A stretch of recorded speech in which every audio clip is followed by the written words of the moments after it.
Assalamualaikum warahmatullahi wabarakatuh. Perkenalkan, saya Nda Permatasari dari semester 3C. Di sini saya akan mereview jurnal karya Ibu Sri Endah Wayuningsih yang berjudul Perlindungan Hukum Terhadap Anak sebagai Korban Tindak Pidana Kesusilaan dalam Hukum Pidana Positif.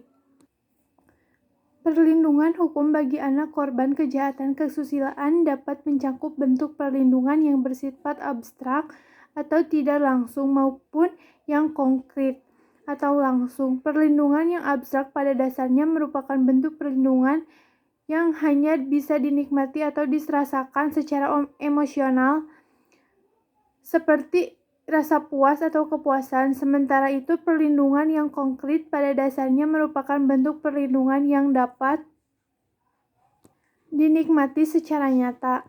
Perlindungan hukum bagi korban kejahatan seksual dalam bentuk abstrak antara lain diatur dalam KUHP, Perumusan Tindak Pidana Kesusilaan dalam KUHP yang dapat digunakan sebagai dasar menjerat pelaku baik perbuatan persetubuhan atau pencabulan diatur dalam bab 14 pasal 287, pasal 289, pasal 290, pasal 292, pasal 293, pasal 294, pasal 295, dan pasal 296 KUHP. Terhadap pelaku diancam dengan pidana penjara antara 9 bulan sampai 7 tahun dan pidana denda antara lain Rp15.000. Selama itu terdapat ketentuan pasal 81 Undang-Undang Nomor 23 Tahun 2002 tentang Perlindungan Anak dinyatakan. Yang pertama, setiap orang yang dengan sengaja melakukan kekerasan atau ancaman kekerasan memaksa anak melakukan persetubuhan dengannya atau dengan orang lain dipidana dengan pidana penjara paling lama 15 tahun dan paling singkat 3 tahun dengan denda sebanyak Rp300 juta dan paling sedikit Rp60 juta.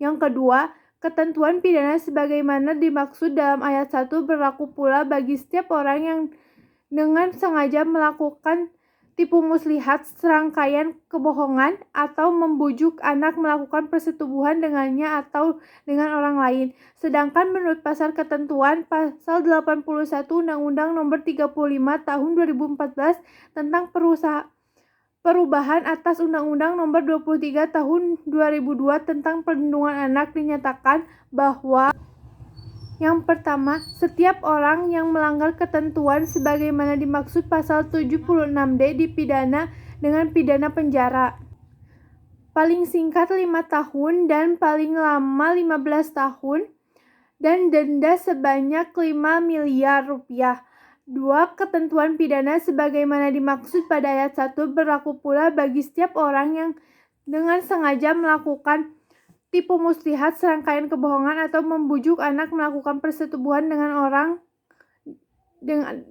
lain.